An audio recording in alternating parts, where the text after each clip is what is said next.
같이 기도하시겠습니다.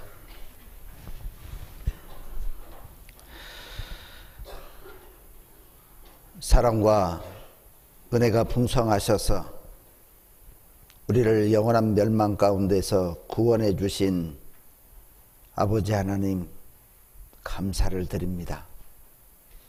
우리는 죄인으로 나서 죄 가운데 살았던 사람들이지만 하나님께서 우리를 긍휼히 여기셔서 예수님 보내주시고 십자가에 흘리신 보혈로 우리 죄를 영원히 씻어주시고 깨끗하게 해주신 사실을 말씀을 통해 깨달아 알므로 구원을 얻게 해주셔서 감사합니다.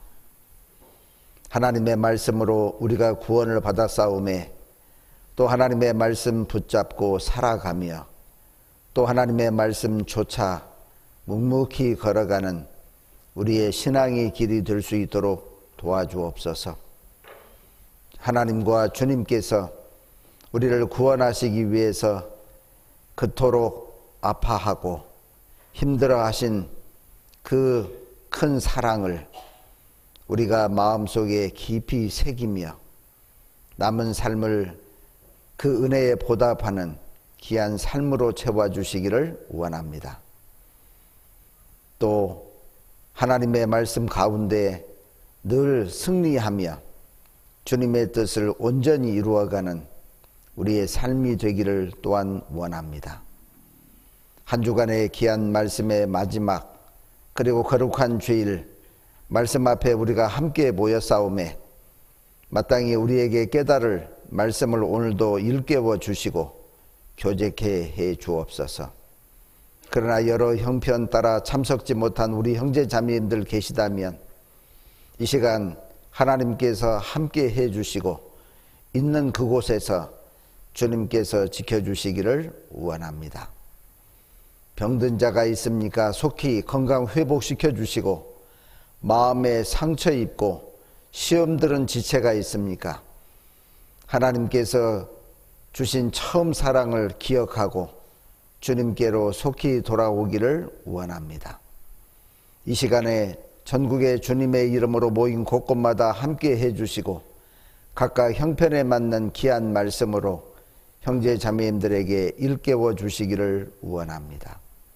특별히 해외에서 복음을 전하며 수고하는 우리 형제 자매님들, 선교사와 그의 가족들, 어떠한 어려움이 있고 그리고 힘든 상황이 있을지라도 복음 증거하며 하나님의 뜻을 이루며 주님의 사랑 함께 나누는 일에 조금도 부족함 없기를 원합니다.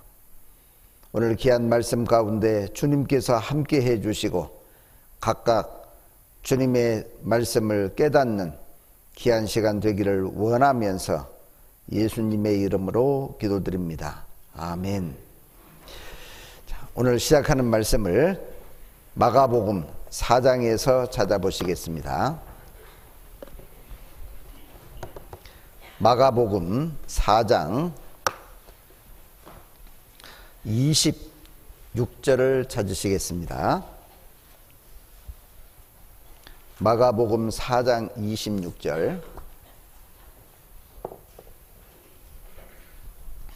신약성경 59페이지입니다.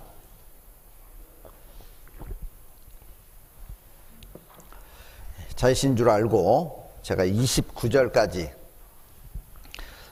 읽어보겠습니다.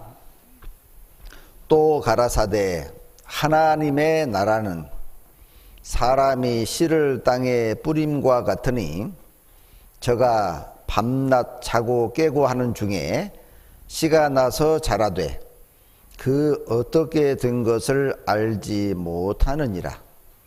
땅이 스스로 열매를 맺되 처음에는 싹이요 다음에는 이삭이요 그 다음에는 이삭의 충실한 곡식이라. 열매가 익으면 곧 낫을 대나니 이는 추수 때가 이르렀음이니라. 됐습니다. 지난 한 주간 동안 우리는 하나님 말씀을 배우고 또 전하는 귀한 시간을 가졌습니다. 하나님의 말씀을 배울 수 있는 기회를 가진 사람들에게도 축복이고, 또 그 복음을 함께 전하며 또 같이 배울 수 있는 기회가 주어진 것도 큰 축복이다, 그런 생각이 듭니다. 이 세상에 사는 동안에는 복음을 위해서 내가 얼만큼 수고했고, 그리고 그 일을 위해서 얼마나 마음을 썼는지에 대한 보상이 확실하지 않을 수 있습니다. 그러나 주님 앞에 가면 하나님께서 틀림없이 보상하고, 그리고 거기에 대한 상급이 있음을 우리는 성경을 통해서 알 수 있습니다. 이번에 전도하기 위해서 직접적으로 수고하신 분들도 계시고, 또 성경 강해를 위해서 또 뒤에서 묵묵히 기도하면서 봉사하시고 수고하신 분들, 하나님께서 귀한 것으로 틀림없이 채워주시리라고 생각이 듭니다. 우리가 성경을 통해서 하나님을 알고 또 하나님의 거룩한 자녀가 되었다고 하는 것은 정말 놀라운 일이고, 그리고 그것은 개인적으로는 정말 말할 수 없는 축복이라고 생각이 듭니다. 저는 구원받은 지 32년째 되어가고 있는데, 작년에 만 30년이 딱 되었을 때에 하나님께 참으로 감사한 마음이 들고, 그리고 30년의 그 신앙생활을 깊이 돌아보고 그리고 묵상하는 시간들이 많이 있었습니다. 어쩌다 복음이 전해지는 교회를 만났을까? 이것만 생각해도 기가 막히죠.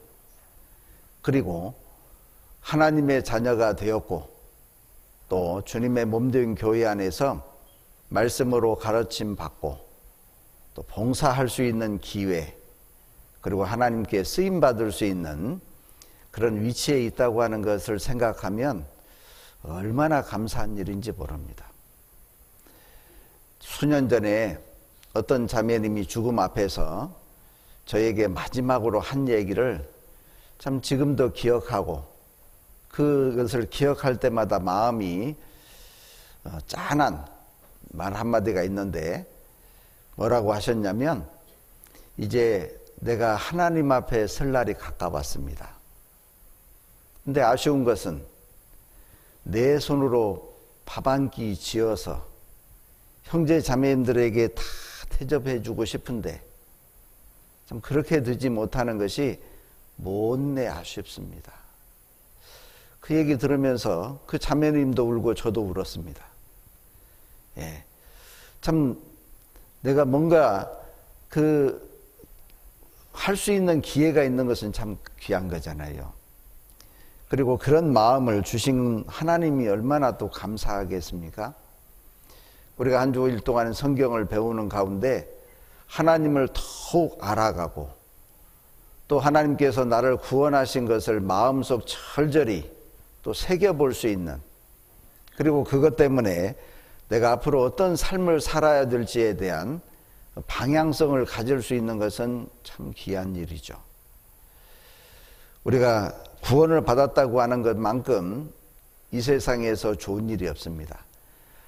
아무리 부정적인 일이 우리의 삶에 가로막고 있다 할지라도 주님께서 십자가에서 죽으셨고, 그것 때문에 내가 구원을 받았다고 하는 사실만 생각하면 아무 문제가 되지 않을 거예요. 형제 자매님들하고 아니면 자기의 가족과 친척들하고 갈등이 있습니까? 주님만 생각하면 그것이 큰 문제가 되지 않을 수 있지 않습니까?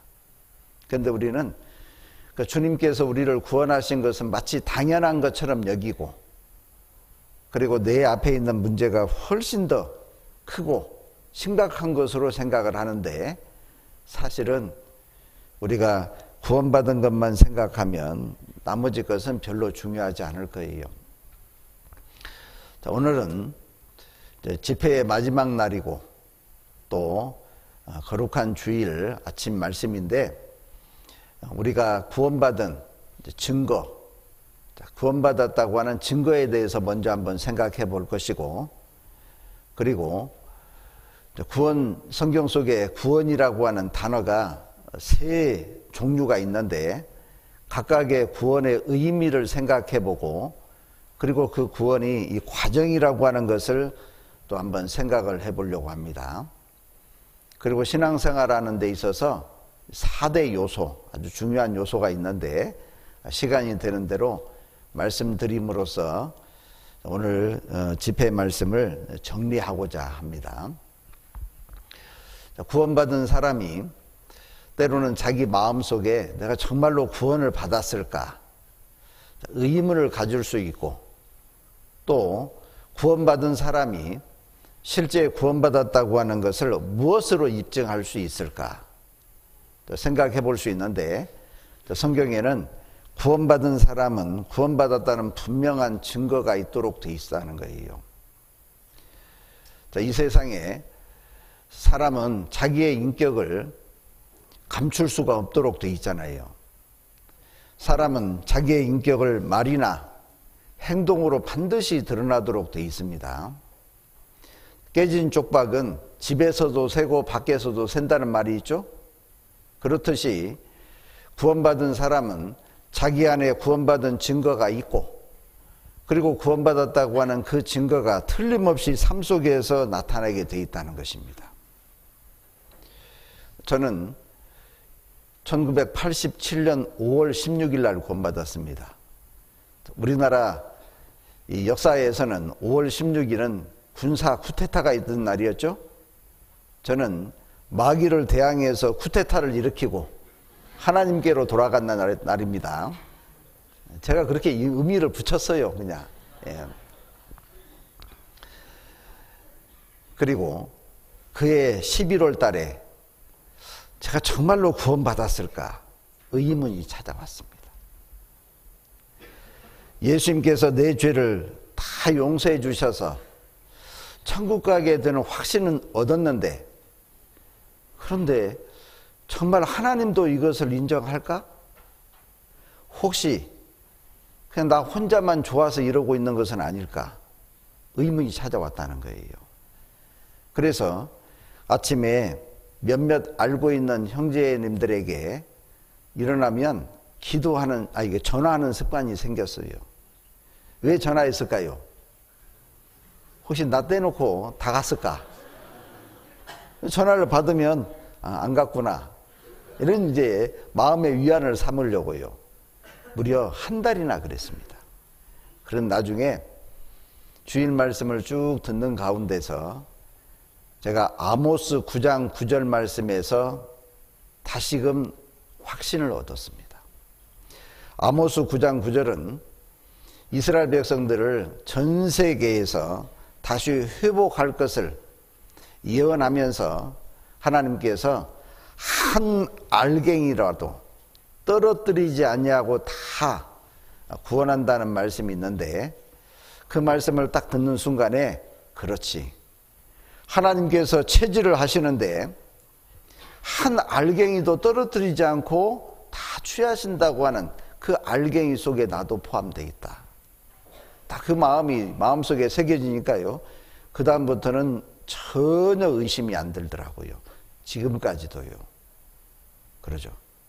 이 세상에 체질을 잘 하시는 분들이 있습니다. 저도 꽤 잘합니다. 한 번씩 탁 두들겨 가면서 잘하거든요. 아마 여기 계신 우리 어르신들 과거에 많이 해보셨을 거예요. 그런데 아주 체질을 잘 하시는 분도 곡식 알갱이를 떨어뜨릴까요? 안 떨어뜨릴까요? 떨어뜨리기 때문에 나중에 또 줍는 일이 있는 거예요. 그런데 하나님은 하나님의 백성, 그리고 하나님의 거룩한 자녀들을 취하여 가실 때에 한 알갱이도 떨어뜨리지 않는다는 거예요. 빠뜨리지 않는다는 거예요. 얼마나 놀랍고 확실한 말씀이에요. 그래서 그 말씀 속에서 제가 확신을 가졌는데, 신앙생활 하는 가운데 하나님은 우리가 하나님의 거룩한 자녀고, 그리고 구원을 분명히 받았다고 하는 증거들이 있고, 그 증거들이 우리의 삶 속에서 나타남으로써 내가 하나님의 자녀인 것을 입증하고 살아간다는 것도 알게 된 거예요. 자, 요한일서 여기 갈피해 놓으시고 먼저 구원받은 증거들에 대해서 살펴볼 건데 요한일서 5장을 찾겠습니다. 요한일서 5장 10절입니다.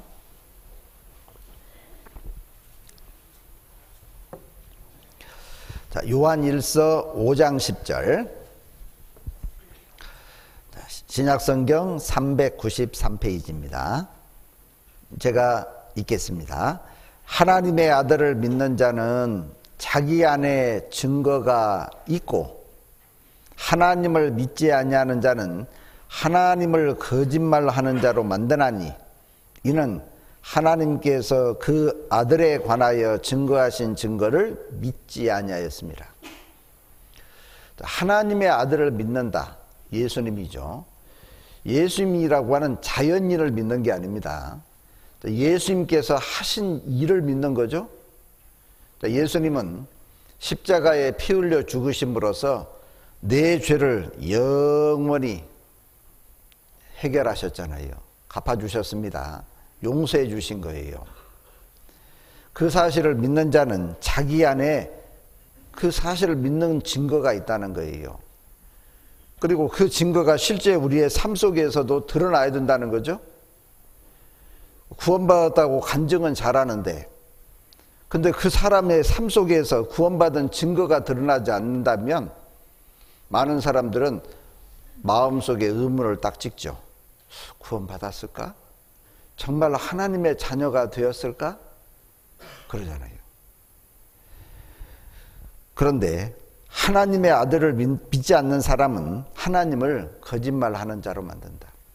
하나님이 예수님을 통해서 우리 죄를 영원히 용서해 주셨다고 하는 그 사실을 거짓말로 생각하니까 안 믿는다는 거예요.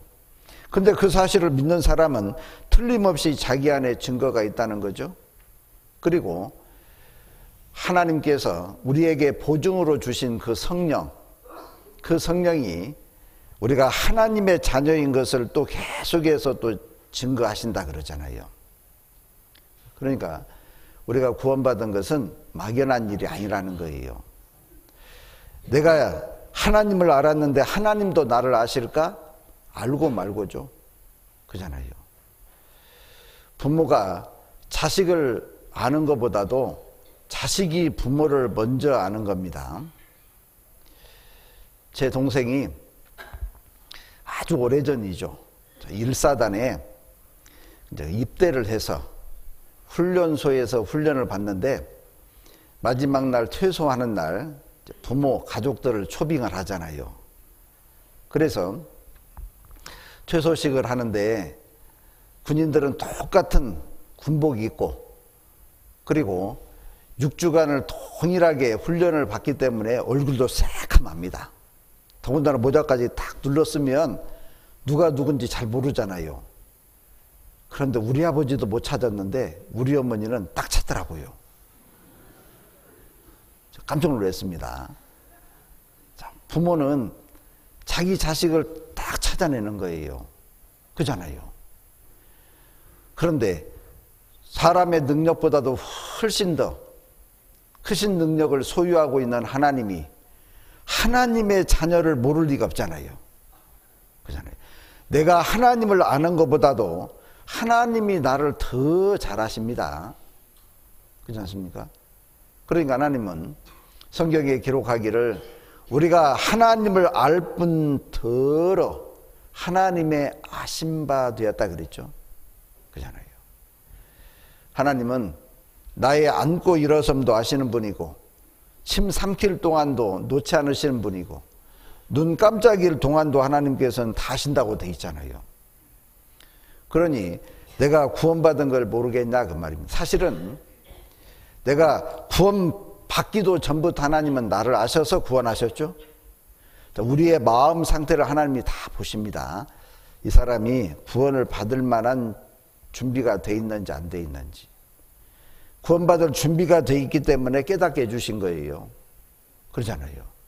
그러니까 하나님은 나보다도 먼저 나를 아신 분이다. 그렇게 생각을 해도 틀림이 없잖아요. 그래서 구원받은 사람들은 하나님이 다 하신다고 되어 있습니다. 그리고 구원받은 사람 속에 그 증거가 있는데 내가 구원을 받았는지를 스스로 점검할 수 있는 체크리스트가 되기도 하고, 또 구원을 받은 사람은 그런 증거가 실제로 삶 속에서 나타나야 되잖아요. 몇 가지가 있는데 제가 화면에다가 구원받은 사람의 특징이라고 하는 제목으로 좀 정리를 한번 해봤습니다. 제일 첫 번째, 하나님의 말씀을 사모한다는 거죠. 구원받은 사람은 당연히 하나님 말씀 사모해야 됩니다. 그리고 내가 실제 하나님의 말씀에 관심이 있고 사모하는 마음이 있으면 내가 구원받은 게 사실이잖아요. 구원받기 전에는 이 성경에 대해서 별로 관심 없습니다. 저도 그랬습니다. 저는 고등학교 다니면서 교회학교 선생을 했습니다. 초등학교 3학년 아이들을 가르쳤는데, 그런데 성경책은 늘 책꽂이에 꽂혀 있었습니다. 수요일 날 틀어서 탁 놓고 목사님 설교 20분 들으면 그것으로 끝입니다. 주일날도 마찬가지죠. 그러니까 어떤 사람이 저에게 이야기하더라고요. 저하고 상담했던 분인데, 목사님 그런 교인을 무슨 교인이라고 하는지 아십니까? 그러더라고요. 글쎄요, 저희가 잘 모르겠는데요. 그분이 저에게 가르쳐 줬습니다. 그런 교인이 후탁 교인이래요. 후탁 놓았다고 그랬어요. 그런 사람들이 한둘이 아니죠. 교회 가면서 성경책을 끼고 가는데 성경에 관심 별로 없습니다. 성경에 무슨 말씀이 있는지도 모릅니다. 심지어는 목사들도 모릅니다. 제가 서울 중앙교회에 있을 때 상담을 하는데 어떤 분이 따지려고 왔어요. 이유는 그 교회의 교인이 우리 교회의 형제 자매님들을 통해서 말씀을 듣고 구원을 받았습니다. 근데 구원받은 사람은 입을 못 다물습니다. 그것을 자기 교인들, 전에 같이 다녔던 교인 집사님들, 권사님들에게 내가 말씀을 배워봤는데 구원을 받았다고, 집사님도 한번 들어보자고. 그런데 한두 명한테 얘기한 게 아니에요. 여러 사람한테 얘기해서요, 결국 목사님한테 불려간 겁니다. 그리고 경고를 받았는데도 입을 못 다물어. 그래서 아예 교회 나오지 말라고 추례시켜 버렸습니다. 그런데 이 목사님이 분통이 터지는 거예요. 그래서 따지러 온 거예요. 그래서 마주 앉았습니다. 그래도 목사님이신데 제가 성경책 거꾸로 놓고 상담할 수는 없잖아요. 그래서 성경책 펼쳐 보시겠습니다. 그리고 한참 이제 말씀에 이제 대화가 있었는데, 자, 목사님 히브리서 한번 찾아보시겠습니다. 그리고 저는 딱 찾고 앉아 있는데 구약 성경을 뒤적거리고 있어요. 그것도 한참이라. 자, 그래서 성경책을 덮었습니다. 목사님, 솔직히 한번 얘기해 봅시다. 성경책 몇 번이나 읽어보셨습니까? 한 번이라도 읽어보셨습니까? 저를 물끄러미 쳐다봐요. 얼굴이 점점 빨개집니다. 솔직히 제가 한 번도 못 읽었습니다. 그러세요? 그러면 가세요. 뭘 더 이야기할 수 있겠습니까? 그냥 가시는 게 좋겠습니다. 그래서 정중하게 제가 배웅해 드렸습니다. 성경 모릅니다. 청주에 있을 때도 신학 박사하고 한번 붙었습니다.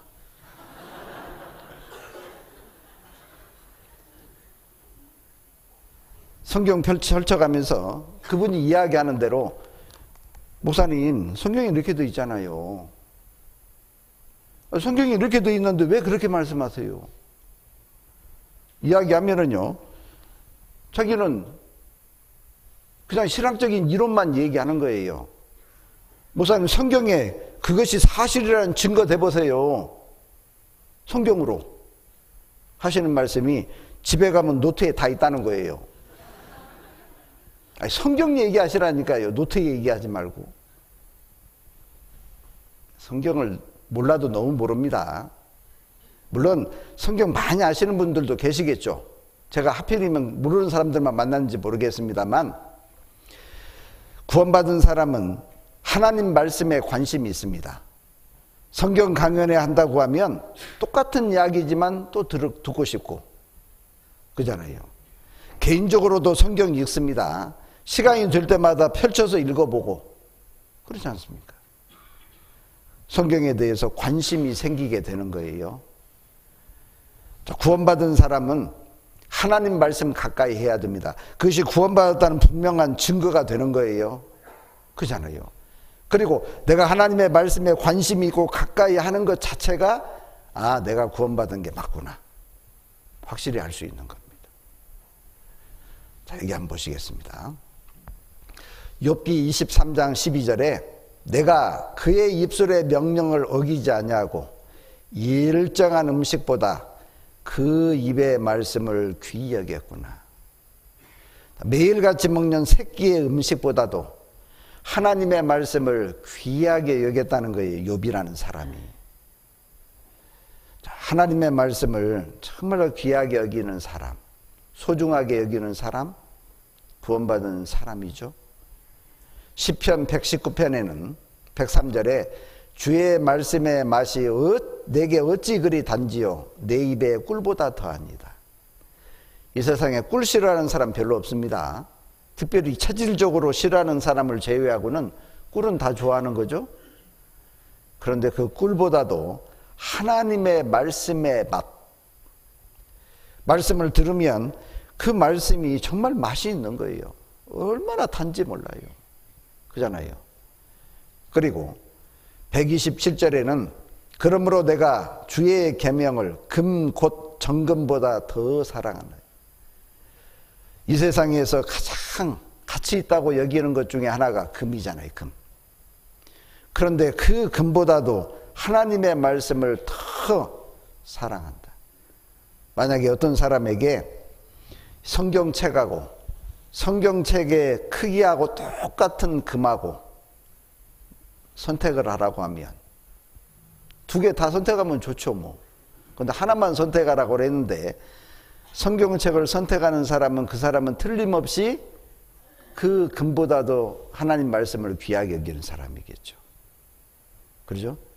근데 여러분들에게 제시하면 어떻게 하실랍니까? 좀 생각 좀 해보셔야 되겠죠? 이미 금의 마음이 간 거예요.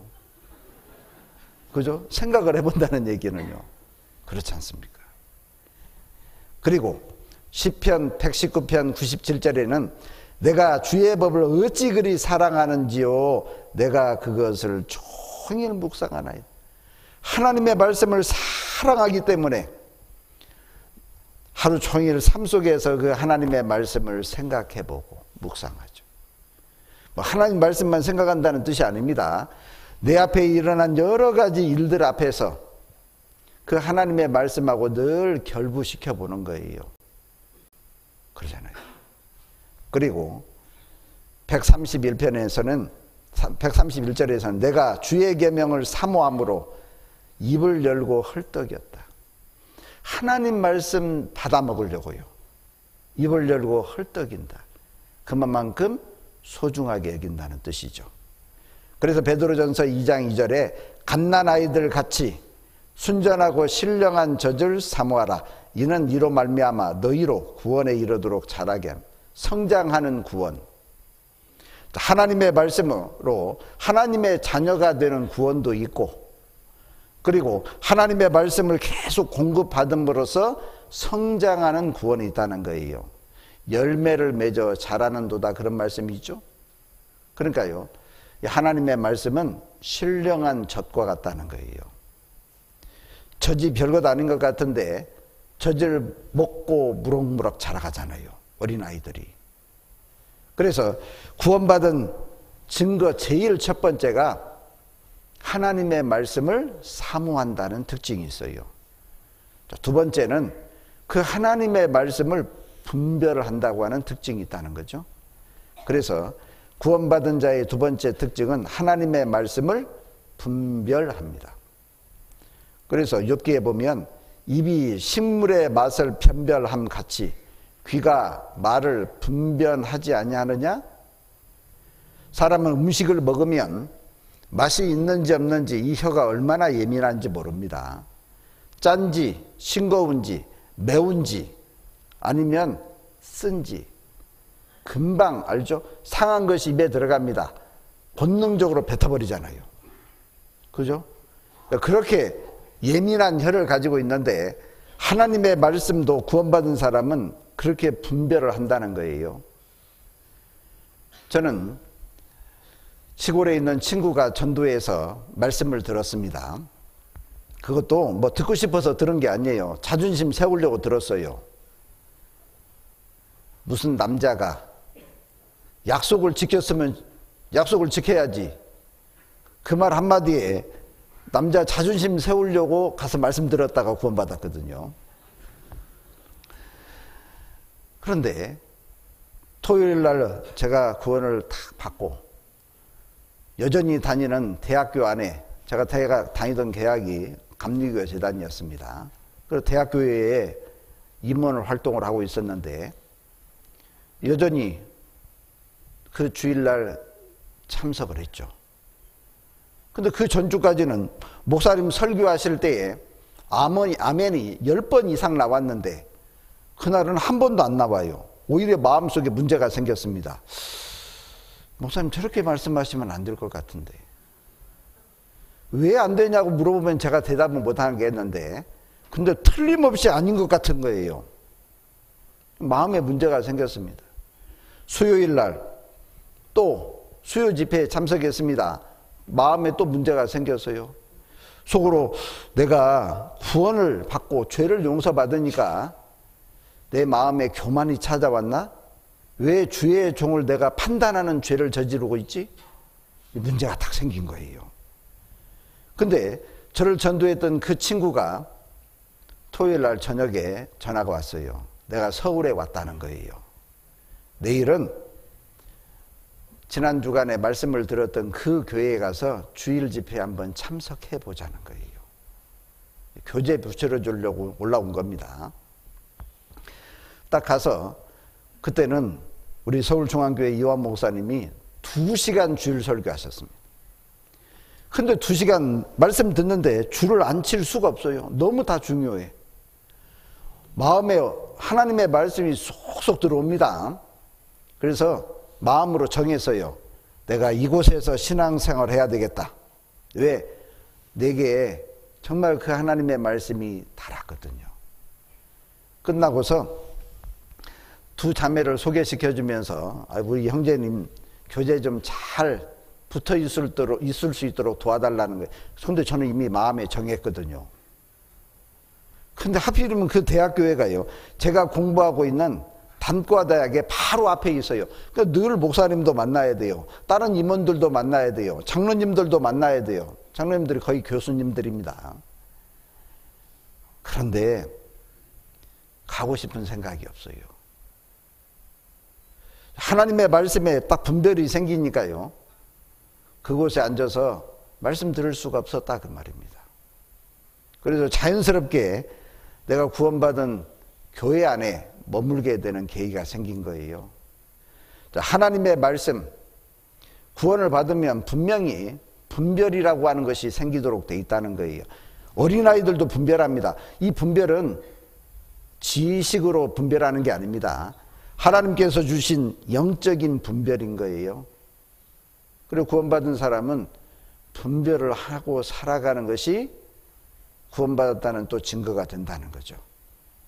또 구원받은 사람은 그리스도인들과 이제 교제가 됩니다. 교제.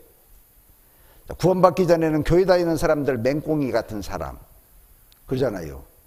이 세상에는 즐거운 것도 많고 아름다운 것도 그렇게도 많은데 교회 주일날 교회당 좁은 장소에 앉아가지고 그것도 자기 돈 내가면서, 그런데 구원을 딱 받으면 이제는 자기가 맹꽁이 같다고 생각했던 사람들하고 대화가 돼요. 오히려 세상 사람들하고 함께 있으면 답답해요. 왜? 이야기할 거리가 없어요. 구원받기 전에는 정치 얘기 드라마 얘기, 돈 버는 이야기, 스포츠 이야기, 쓸데없는 그런 대화를 나눴습니다. 그런데 구원을 받으면 교제 안에서 형제자매님들과 더 귀하고 가치 있는 대화가 있잖아요. 그래서 구원받은 사람들과 대화가 되는 거예요. 구원받았다고 하면서 형제자매님들과 함께 하는 것이 꺼려지는 사람, 정말로 구원받았을까? 자기 스스로를 점검해 봐야 되죠. 세상 사람들하고 더 가깝고 친밀하다면 그쪽 동네 사람일 가능성이 높죠. 그렇지 않습니까? 구원받은 사람은 구원받은 사람 만나보고 싶고, 그리고 누군가가 구원받았다고 하면 전혀 모르는 사람인데도 반갑고 그잖아요. 저는 교회 여러 나라에 선교를 가본 적이 있습니다. 그들 중에 한 번도 본 적도 없는 사람들입니다. 물론 대화도 안 됩니다. 근데 구원받았다고 하는 그 사실 하나 때문에 와서요, 자매님들도 와락 안겨요. 당황스러울 때가 너무 많습니다. 근데 그분들은 문화가 그러니까요. 처음 만난 사람인데도 구원받았다는 이유만으로 그냥 웃는 것으로 모든 교제가 다 되죠. 그잖아요. 제가 2006년도에 저기 괌에 있는 우리 청년 형제자매님들이 13명이 한국 학예수양회를 참석하러 왔어요. 대부분이 다 청년입니다. 근데 그 청년들에게 제가 고마운 마음이 있어서 제가 청주로 학예수양회 끝나는 날 다 모시고 왔습니다. 우리 큰아이가 잠깐 그 괌에서 생활하는데 그 청년들이 너무너무 아껴주고 도와줬거든요. 그래서 제가 그 은혜에 보답할 양으로 데려와서 한국 전통적인 음식 저녁 딱 대접하고, 그리고 한국 체험시킨다고 찜질방에 데리고 들어갔습니다. 근데 괌은 1년 내내 뜨거운 지역이죠. 그러니까 제일 시원한 산소방에 들어가더라고요. 저도 이제 뒤따라 들어갔죠. 그리고 뺑 둘러 앉아서 청년들이 교제하는데 언어는 영어입니다. 제가 알아먹는다고 그랬으면 못 알아먹는다고 그랬습니까? 저는 못 알아먹어요. 그리고 우리 큰애가 옆에서 그냥 통역을 하는 거예요. 교제하는 내용을. 근데 교제하는 내용에 그날 주제가 두 가지인데, 첫 번째, 구원받은 형제가 하나 있는데 이 형제가 교제에서 떨어졌다는 거예요.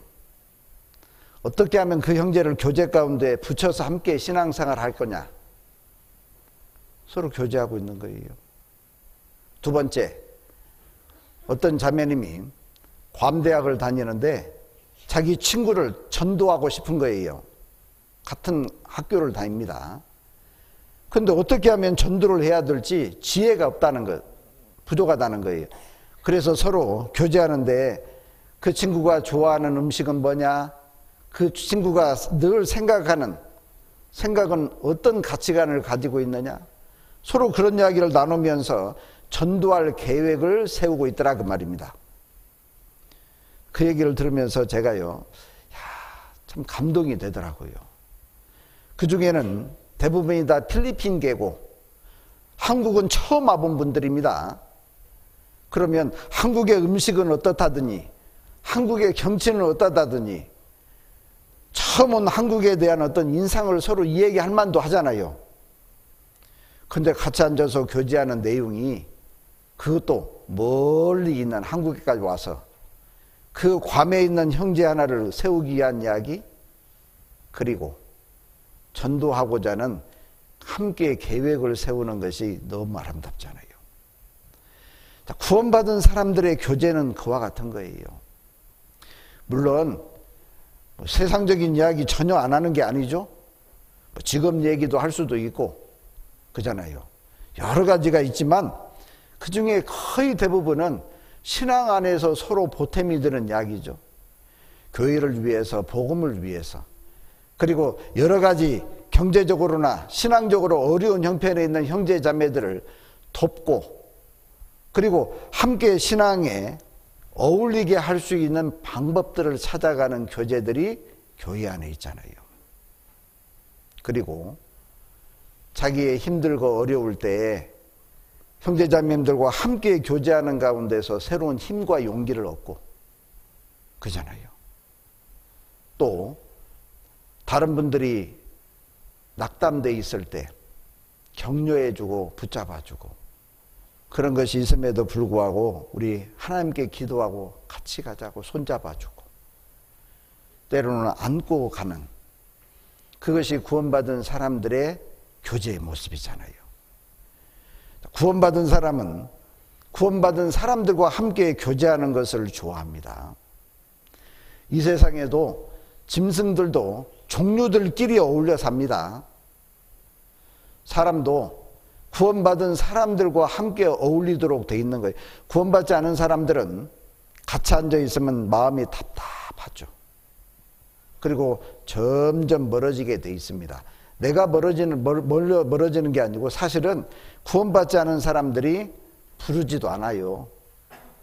저도 구원받기 전에 꽤 이런저런 친구들이 많았는데 근데 가서 만나면 매일 성경 얘기만 하고 그리고 자기들이 원하는 이야기는 전에는 많이 했는데 이제 안 하니까 점점 부르는 횟수가 줄더니 지금은 아예 전화도 안 와요.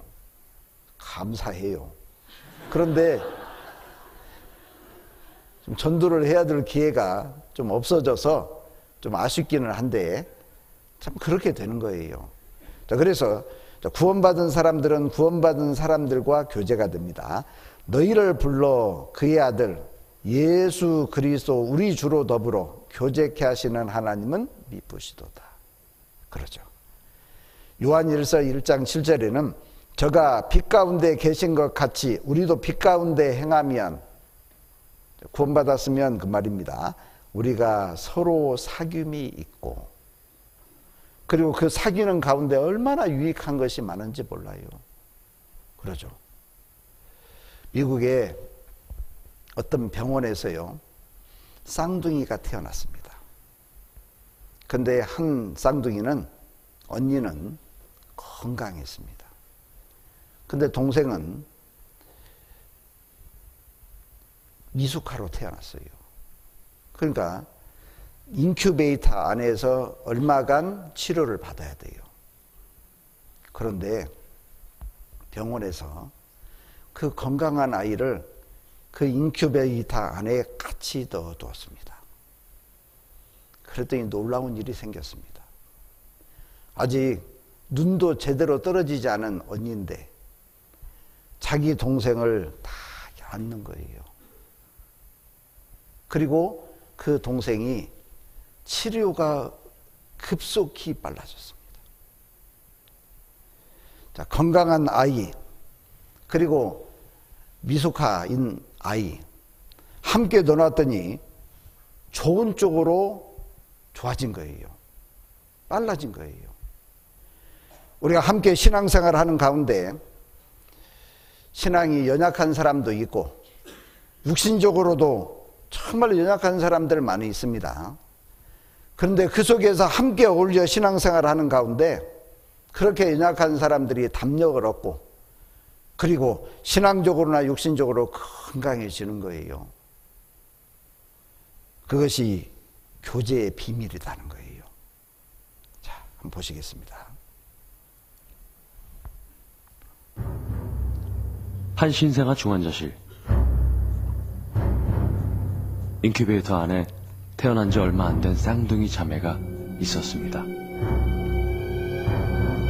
건강한 언니와 달리 동생은 호흡도 맥박도 모두 위험한 상태. 그때 한 간호사가 두 아이를 엄마의 자궁처럼 한 인큐베이터 안에 넣었습니다. 그 순간 건강한 아이가 팔을 뻗어 동생의 어깨를 감싸 안았고 아픈 아이의 상태는 급속히 안정됐습니다.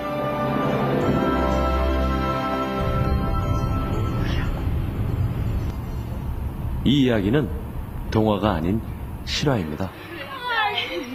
Is this Bria? I'm Bria. Oh, okay. Hi, Bria.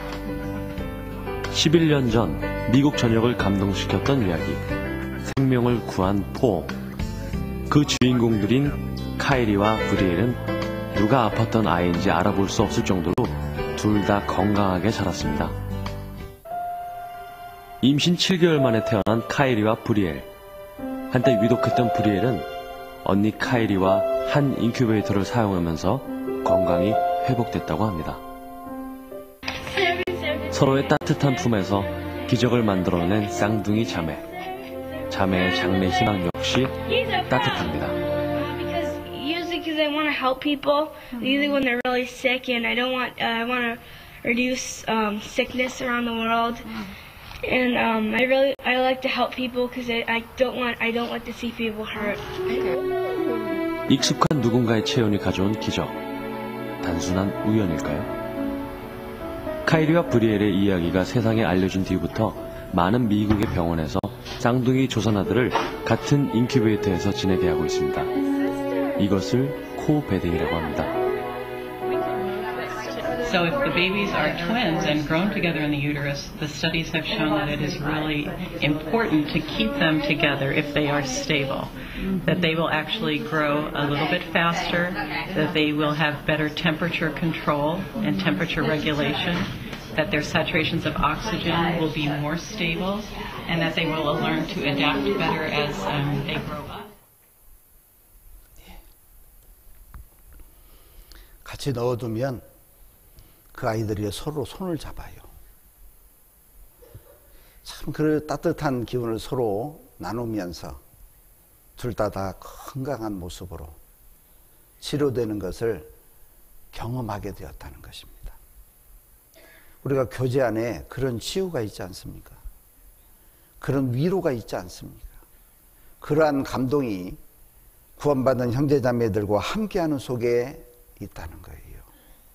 그래서 구원받은 사람은 서로 교제하기를 좋아하고 만나기를 좋아하고 그리고 함께하는 시간을 소중하게 생각하는 거예요. 그잖아요. 그리고 구원받은 사람의 특징 네 번째, 이뤄진 영혼에 대한 간절함이 있습니다. 구원받지 못한 사람들을 만나면 애타하죠. 그것이 가족이 되었든 친구가 되었든 심지어는 원수라도. 제가 말씀드렸던 71살 된 할머니, 53년 동안의 남편의 종처럼 살았던, 사랑이라고 하는 것은 느껴보지도 못했던 그 할아버지를 부엌칼로 찔러 죽이고 싶을 정도로 증오했던 그 할머니, 상담을 쭉 하고 보험까지 다 듣고서 이 할머니의 입이 환해졌습니다. 그리고 구원을 받고서요, 그 할머니가 제일 첫성으로 하신 이야기가요, 저를 깜짝 놀라게 했습니다. 그 할머니가 하신 대로 제가 표현해 보겠습니다. 우리 영감탱이도 이 말씀이나 듣고 뒤졌으면 좋겠네.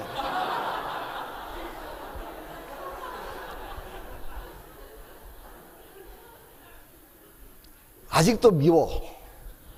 그러니까 그냥 죽으라고도 안 해. 그런데 내가 이 진리를 깨닫고 구원을 받고 보니 우리 영감도 구원은 받고 싶은 거예요. 구원은. 왼수 같은 사람.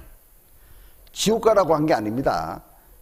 구원받기를 정말로 바라는 마음으로 그렇게 딱 뱉었는데요, 제가 박장대소를 해버렸습니다. 예, 그렇죠. 구원받은 사람은 구원받지 못한 사람을 만나게 되면 어찌하든지 전하고자 하는 간절한 마음이 있는 거예요.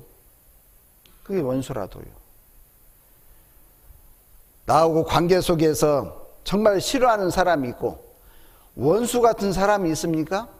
근데 그 사람하고 내가 좋은 관계를 맺기를 원하면 전도하세요. 그분이 구원받으면 관계가요 아주 좋아지게 되어 있습니다. 제가 강원도의 어떤 교회에 주일 설교를 하러 갔습니다.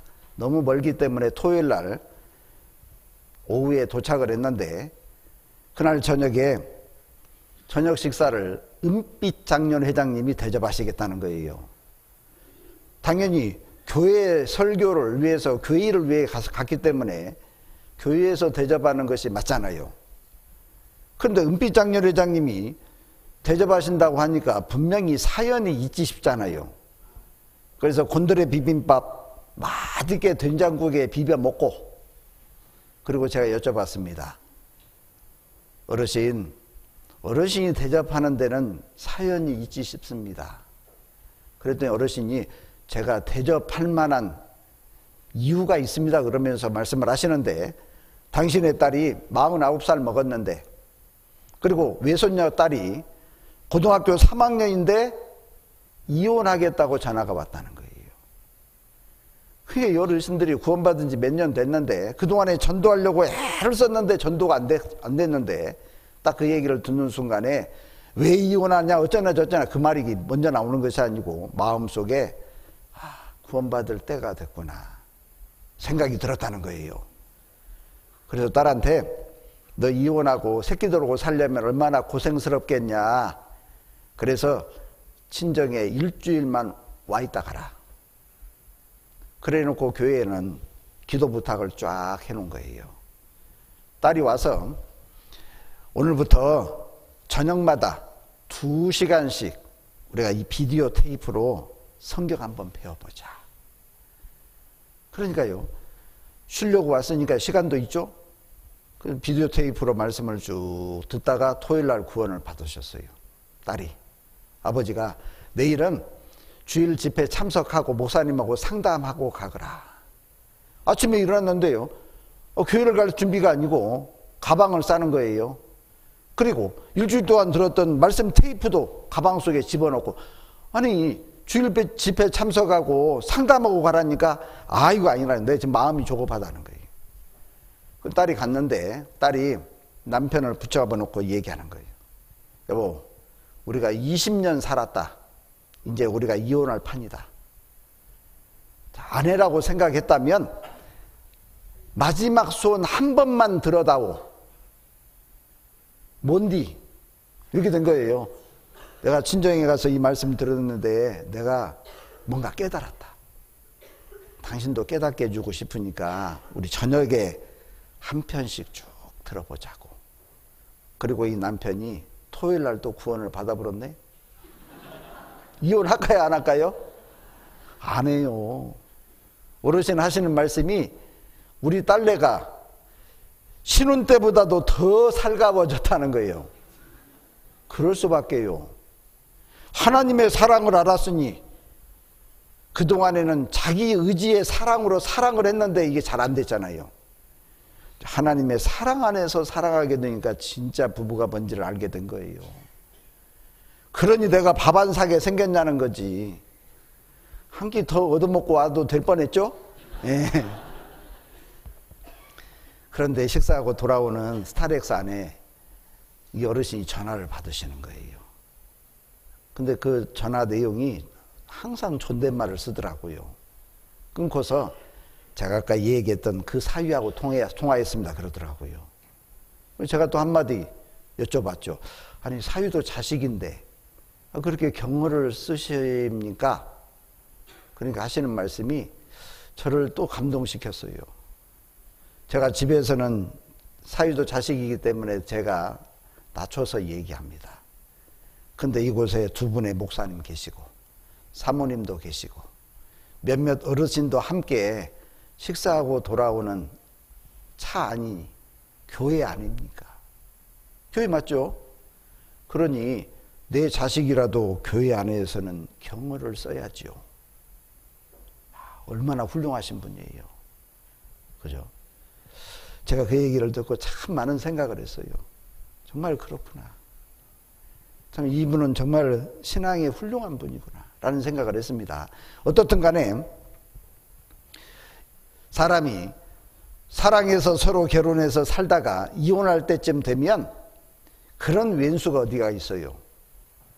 그런데 구원을 받으니까 또 내가 구원을 받았기 때문에 남편에게도 이 사실을 전해주고 싶은 마음 때문에 간곡한 마음이 있는 거죠. 그러니까 구원을 받으면 이뤄진 영혼에 대해서 애타고 간절한 마음이 저절로 생기게 돼 있다 그 말입니다. 나는 내 가족들 중에 구원받지 못한 사람이 있는데 전도하고자 하는 마음이 없다. 내가 정말 구원받았는지 생각해 봐야 되는 거예요. 그렇잖아요.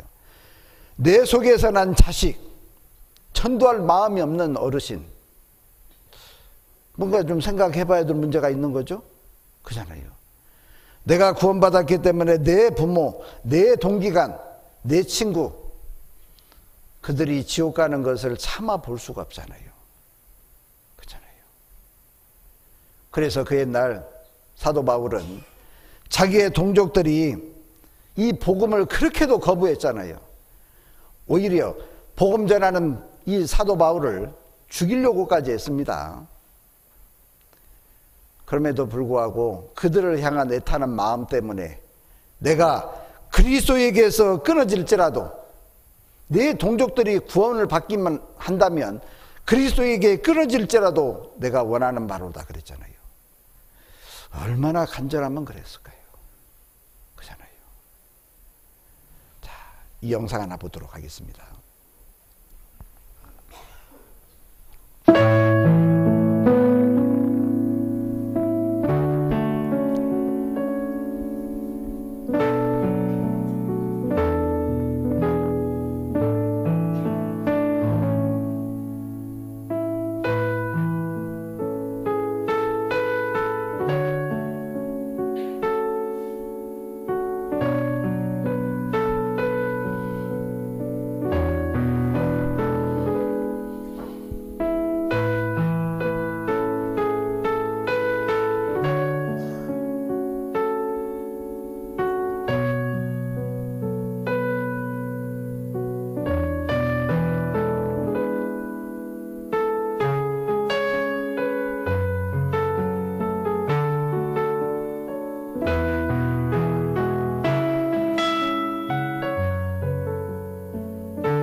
지옥에 있는 그 아버지를 애써 외면했죠. 아버지에게도 전도 못한 거예요. 자기 자식에게도요.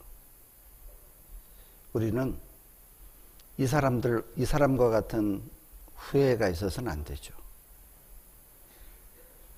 구원받은 사람은 그 잃어진 영혼에 대해서 애타는 마음, 그들을 구하고자 하는 간절한 마음, 그리고 그런 일에 함께 참여하고 기도하고 합력하는 마음이 있도록 되어 있는 거예요.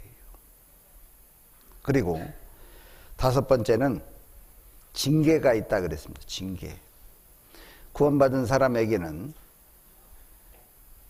구원받았다는 증거들 중에 이 징계도 중요합니다.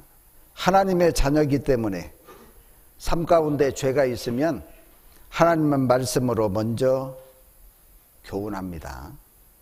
그리고 경고합니다. 그래도 돌이키지 않으면 회초리를 들어서 때리는 거예요. 구원받은 사람은 죄와 싸워야 됩니다. 그래서 성경에 죄와 싸우되 아직 피 흘리기까지는 대항치 아니하고, 그러니까 징계라는 게 있는 거예요. 죄와 싸우는데 피 흘리기까지 대항하래요. 어렸을 때 동네 친구들하고 한참 사이좋게 잘 놀다가도 갑자기 감정이 생기게 되면 한바탕 쌈이 붙습니다. 그럼 몇 번 엎어지고 뒤집어지다가 이제 쓰러지면 싸움이 끝나잖아요. 아니면 코피 나든지. 그런데 어떤 친구는요, 코피가 줄줄 나는데 집에까지 쫓아와서 끝까지 하자고 덤비는 놈이 있습니다. 그런 아이하고는 다음에 싸울까요, 안 싸울까요? 싸울 일이 생겨도요, 안 싸워요. 왜? 싸움이 어느 정도 선에서 끝나야 그래도 낭만적이지. 끝까지 싸우자고 덤비면 질려버리잖아요. 어떤 상황이 생기면 야 됐어, 그만해. 싸울 마음조차 없습니다. 그와 같이 죄가 우리하고 싸우려고 덤빌 때 그 죄와 피 흘리기가 싸우면 그 다음부터는 죄가 우리를 가까이 하지 않는다는 거예요. 근데 대충 서로 타협합니다. 그러면 죄는 계속해서 우리를 공격하는 거예요. 그리고 그 죄에 대해서 단절을 짓지 못하게 되면 하나님께서 이제 회초리를 들어서 때리는 거예요. 왜? 사랑하는 아들이니까요. 그잖아요. 그래서 성경에 이런 말씀이 있습니다. 잠언 3장 11절 12절에 내 아들아 여호와의 징계를 경히 여기지 말라. 그 꾸지람을 싫어하지 말라. 대저 여호와께서 그 사랑하시는 자를 징계하시기를 마치 아비가 그 기뻐하는 아들을 징계함 같이 하시느니라. 아들을 아버지가 징계하듯이 하나님은 하나님의 자녀들이 그릇된 삶을 살아갈 때마다 회초리를 든다는 거예요. 그리고 그런 징계가 있을 때 경히 여기지 말라. 그 말은 뭐예요? 가볍게 생각하지 말라는 거죠. 신중하게 받으라는 거예요. 그리고 싫어하지도 말라 그랬습니다. 오히려 기뻐하라는 거예요. 그렇잖아요. 보통 매 맞을 때 즐거운 사람은 별로 없어요. 한 번은 저도 아이들 회초리 많이 됐는데 한 번은 작은 애가 그러는 거예요. 아빠는 우리 아빠가 아닌 것 같아요. 왜? 그러니까요. 아빠가 매대는 거 보면 무섭다는 거예요. 대충 안 때리니까요. 남의 자식이 아니고서야 어떻게 때릴 수 있냐는 거예요. 그래서 제가 잠언 성경을 딱 펼쳐서 보여줬습니다. 뭔 성경을 보여줬느냐? 자기 자식을 사랑하는 자는 근실히 징계하느니라. 읽어보라 그랬습니다. 딱 읽더니 아버지가 저를 사랑하시는군요. 그 다음부터는 매를 맞을 때마다 아무 소리 안 하고 맞아요. 제대로 맞는다 그 말이죠. 이제 그렇죠. 하나님께서 회초리 들어서 때리게 되면 그걸 오히려 감사하게 여겨야 됩니다. 그리고 혹시 내 삶 속에서 잘못된 것이 있는지 얼른 돌아보는 게 필요해요. 저도 징계 많이 맞았습니다. 적지 않게 맞았는데 구원받은 지 얼마 안 됐을 때 제가 자취만 그 구원받기 전에 3년을 했기 때문에요. 자취생은 항상 돈이 궁해요. 슈퍼에 가서 식료품을 샀는데 5,000원짜리 주었는데 거스름돈을 7,000원을 줄 때가 있어요. 왜? 너무 바빠갖고 10,000원짜리 받았는지 5,000원짜리 받았는지를 헷갈려갖고 모른 척하고 속으로 오늘은 횡재했다 이렇게 생각할 때가 있었거든요. 근데 구원받고 나서도 그런 습관이 한번 발동을 한 거예요. 하나님께서 얼마나 호되게 때리던지요. 그때 당시에는 건강보험도 안 됐기 때문에 돈도 많이 들었습니다. 제 기억으로 3만 몇천 원 들었어요. 일주일 내내 물도 못 마실 정도로 이 몸이요, 목 안이 하얗게 염증이 났습니다. 죽을 고생을 하고서요, 나중에 하나님께 무릎 꿇고 기도를 해서 하나님 정말 잘못했습니다. 다시는 이런 일이 있지 않도록 조심하고 또 조심하겠습니다. 그리고 그 다음부터는 100원짜리 하나도 허투루 제 주머니에다가 넣을 수가 없었습니다. 버스 타고 다닐 때 기사님이 거스름돈을 잘못 내줄 때도 있고, 아니면 앞에 사람이 100원짜리 하나를 덜 가져가서 제가 더 집을 때도 있잖아요. 다시 꼭 집어넣습니다. 한 번은 제가 순천에 있을 때 중국 선교를 가는데 5시 45분 KTX를 타고 익산에 내려서 또 이제 갈아타는, 무궁화를 타고 KTX를 익산에서 갈아타는데 그 갈아타는 시간이 10분밖에는 여유가 없었어요. 그런데 새벽에 나왔기 때문에 우리 선교팀들이 밥을 못 먹었어요. 그래서 스토리웨이에서 빵을 좀 사고 우유 좀 사가지고, 그리고 돈을 딱 줬는데 거스름돈이 300원이 되었습니다. 기적 소리가 나니까요, 그 스토리웨이 사장님이 얼른 타시라고 하면서 돈을 줬는데 쨍그랑하고 돈이 땅에 떨어졌어요. 그런데 2개는 제가 주워서 가졌습니다. 이제 200원밖에 안 되잖아요. 주인이 제가 나중에 주겠습니다 하고 100원짜리를 주더라고요. 기차 타고서요, 다 빵과 우유를 나눠주고 보니까 봉투 안에 100원짜리가 있어. 글이 떨어진 거예요, 글이. 어떻게 했을까요? 하나님께 기도했습니다. 하나님, 제가 나중에 꼭 갖다 드리겠습니다. 그때 3월달인데 8월달에 다시 가면서 스토리웨이에 가서 제가 지난 3월달에 100원짜리 하나를 더 받았습니다. 주인이 저를 한참 쳐다봐요. 네. 왜 그랬을까요? 그 옛날에 징계받은 기억이 있잖아요. 100원짜리 하나 모른 척 했다가는 또 무슨 일이 벌어질지 걱정스럽죠. 그잖아요. 그런데 잘못한 것만 징계하는 게 아니더라고요. 마땅히 행해야 될 선이 있는데 그 선한 것을 하나님께서 주셨는데도 불구하고 그걸 무시하면 또 매를 맞더라니까요. 제가 청주에 있을 때 수요 말씀을 듣고 퇴근하면서 오늘 저녁에는 우리 아이들하고 피자를 먹어야 되겠다. 임실 앤치즈 피자. 두툼한데 그때 당시에 18,500원. 근데 얼른 하나님께서 주시는 생각이 있는데 바로 옆에 있는 아파트 자녀들을 셋을 둔 형제 자매가 있어요. 그 집도 같이 배달시켜서 먹으면 얼마나 좋아할까. 그렇게 하려고 생각하고 집에 왔는데 근데 그건 싹 까먹어버리고 한 판만 시켜서 먹어버렸습니다. 그 다음날 목요일날 아침 공부를 우리 전사님들하고 하고 상담하기 위해서 운전을 하고 교회당에 딱 나가서 좌회전, 직선도로 그리고 우회전 하면 이제 근도로 만납니다. 그런데 좌회전에서 직선도로를 딱 가고 있는데 전화가 와요. 봉사회장입니다. 전화 받아야 돼요? 안 받아야 돼요? 받아야죠. 왜 중요한 걸 뭐 상의를 하려고 전화했을 테니까. 전화를 딱 받으면서 예 봉사회장님 그리고 우회전 딱 돌리는데 경찰관이 이래요. 운전 중 휴대전화 금지 위반, 사용 금지 위반 걸린 거예요. 내리라는 거예요. 면허증 달래요. 과태료가 그때 4만 원인가 그렇다고 그러더라고요. 뭐 꼼짝없이 걸렸죠. 뭐 전화했으니까요. 근데 이제 쭉 적어가지고 주는데 보니까 2만 원짜리를 끊어줬어요. 그런데 뭐라고 써 있냐? 차선 변경 위반 그렇게 써 있더라고요. 2만 원짜리 딱지 받는 순간에 제가 무슨 생각했을까요? 피자값. 그래서 제가 하나님 감사합니다 그랬어요. 하나님께서 내게 주신 마음이 있는데 그걸 제가 잃어버렸든지 무시했든지 그래서 하나님이 뺏어가는구나.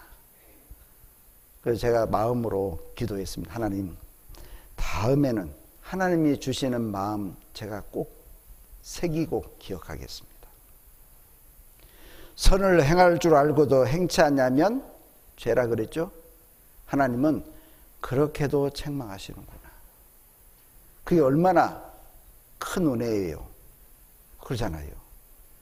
하나님은 우리가 하나님 보시기에 합당치 못할 때 그때마다 책망하셔서 우리로 하여금 더 거룩하게 하십니다. 더 하나님의 자녀답게 살아가게 하는 일을 하시는 거예요. 그런데 끝까지 돌이키지 않으면 어떻게 할까요? 하나님은 절대 안 물러선다는 겁니다. 끝까지 하나님은 징계를 내려놓지 않습니다. 사람은 인정이 있기 때문에 자기 자녀 10대 때리기로 정했다가도 너무 고통스러워하면 7대만 때리고 멈추는 때도 있어요. 하나님은 절대 안 그렇습니다. 그러니까 빨리 하나님 앞에 돌이키고 그렇게 하는 게 좋아요. 그리고 반복적이고 습관적으로 짓는 죄들이 있어요. 그러면 하나님께요 더 많이 기도해야 됩니다. 저는 개인적으로 말을 많이 하기 때문에요 기분이 좋고 흥분하면 이 실수를 많이 해요. 형제자매들한테요. 그러니까요 스스로 자진납세도 많이 해요. 이놈의 주둥이가 아직도 길이 안 들어져서 하나님께 기도도 많이 해요. 하나님 좀 세게 좀 때려주세요. 좀 뼈저리게. 하나님 앞에 정말 그런 마음이 우리에게 필요한 거예요. 근데 조금 징계가 있으면 그냥 원망 그런 원망을 하는 사람들이 있어요. 내가 괜히 일찍 구원 받아갖고 이런 징계 받는다. 아니 징계 좀 있다고 그래서 일찍 구원 받은 거지 그렇게 원망스러워요? 얼마나 그 감사한 일이에요. 그잖아요. 그러면 때려줄 부모가 없는 고아가 좋은 거예요? 때려줄 부모가 있는 것이 얼마나 감사한 일이에요. 그잖아요. 징계는 정말로 소중한 겁니다. 싫어하지 않아야 되는 거예요. 그리고 징계가 찾아오면 정말로 신중하게 자기의 삶을 돌아보면서 하나님 앞에 자기 자신을 뉘우치는 게 필요합니다. 그러면 성경에 히브리서 12장에서 의의 평강한 열매를 더하신다 그랬죠? 결국은 더 귀한 것으로 채워지는 거예요. 그러니까요, 구원받은 사람은 틀림없이 징계라고 하는 것도 있다. 그리고 6번째가 고난이 있습니다. 틀림없이 고난이 있도록 되어 있습니다. 그리고 세상의 소망도 작아져요. 실제 크기가 작아지는 건 아니죠. 구원받기 전에는 돈이 최고였습니다. 물질이 최고였습니다. 그리고 외모도 중요하게 생각했습니다. 구원받는다고 해서 그게 쪼그라지는 게 아닙니다. 돈 필요 없는 게 아니죠. 돈 여전히 좋은 거예요. 그런데 하나님께서 주신 은혜가 더 커지니까 그동안에 그거를 최고로 생각했던 것이 자꾸 상대적으로 작아진다는 뜻입니다. 그렇잖아요. 그러니까요. 구원받으면 이런 증거가 실제로 우리의 삶 속에서 나타나야 되는 거죠. 그 구원받았다고 하는 것을 입증하는 거예요. 그리고 스스로도 체크리스트가 될 수 있는 거예요. 내가 정말로 구원을 받았는가 확인해 볼 수 있습니다. 그리고 마가복음 4장 돌아가 보겠습니다. 구원받은 사람들에게 헷갈릴 수 있는 헷갈릴 수 있는 것이 있는데, 이 성경에 구원이라고 하는 단어가 여러 번 나오는데 그 내용상 구분을 못해서 구원받은 것이 이제 헷갈리는 사람들이 있습니다. 자, 26절 봅니다. 또 가라사대 하나님의 나라는 사람이 씨를 땅에 뿌림과 같으니 저가 밤낮 자고 깨고 하는 중에 씨가 나서 자라되 그 어떻게 된 것을 알지 못하느니라. 땅이 스스로 열매를 맺되 처음에는 싹이요 다음에는 이삭이요 그 다음에는 이삭의 충실한 곡식이라. 자, 이 구원받은 그리스도인들의 신앙의 과정, 그 신앙의 과정을 식물이 싹이 나서 열매를 맺는 그것으로 설명을 하고 있는 거예요. 성경에 신앙생활을 동물로 표현한 것도 더러 있습니다. 근데 가장 많은 표현이 식물로 비유했다는 거예요. 그래서 왜 하나님은 식물로 신앙을 가장 많이 비유했을까 생각을 해봤는데, 제 나름대로 제가 깨닫기는 동물은 자기 임의대로 돌아다니잖아요. 근데 식물은 한 번 씨가 땅에 떨어져서 뿌리를 내리면 자기의 생명을 다하는 그날까지 그 자리에 있어요. 심지어는 망고 풍상을 다 겪으면서 그 자리에 있죠. 때로는 폭풍우 때문에 가지가 꺾여지기도 해요. 그잖아요. 그래도 그 자리에 붙어 있으면서 또 싹이 나고 또 열매를 맺어요. 우리 그리스도인들의 신앙이 정말로 그와 같은 것이구나, 그런 생각이 들더라 그 말입니다. 그리고 뿌리를 깊이 내리면 내릴수록 더 견고하죠. 신앙의 뿌리를 우리는 제대로 내려야 됩니다. 어린이들 찬송가에 싹 트네 싹 터요, 하나님의 사랑이 싹이 터요, 그런 찬송이 있습니다. 구원받은 것을 싹이 트는 것으로 표현한 거예요. 그 알맹이 자체로는 이 생명이 있는지 없는지를 모릅니다. 근데 적당한 온도와 습도를 주어지게 되면 잠시 후면은 싹이 트는 거예요. 그러죠? 하나님의 사랑 그리고 하나님의 말씀으로 우리는 하나님의 자녀로서 싹이 트는 거예요. 그럼 어디에다가 뿌리를 내려야 되느냐? 교회 가운데 딱 뿌리를 내리고 자라는 가운데서 이삭이 올라옵니다. 그러죠? 두 번째 단계죠. 그리고 이삭의 충실한 곡식이 꽉꽉 채워져서 나중에 추수 때가 되면 베어서 알곡을 창고에 딱 들여요. 근데 성경의 추수 때는 예수님 재림할 때라고 말씀했죠. 그래요. 구원받는 단계가 있고, 싹나는 구원받는 단계가 있고, 성장하는 단계가 있고, 그리고 주님 재림하셔서 알곡이 되어서 하나님 나라의 창고에 딱 들여가는 그런 3단계의 구원이 있는 거예요. 과정 속에 똑같이 구원이라는 단어를 썼는데 그 구원을 명확하게 구분을 못하게 되면 성경을 읽으면서 헷갈릴 수 있는 거예요. 그리고 그것을 잘못 이해해서 많은 이단 종파가 나왔다는 것입니다.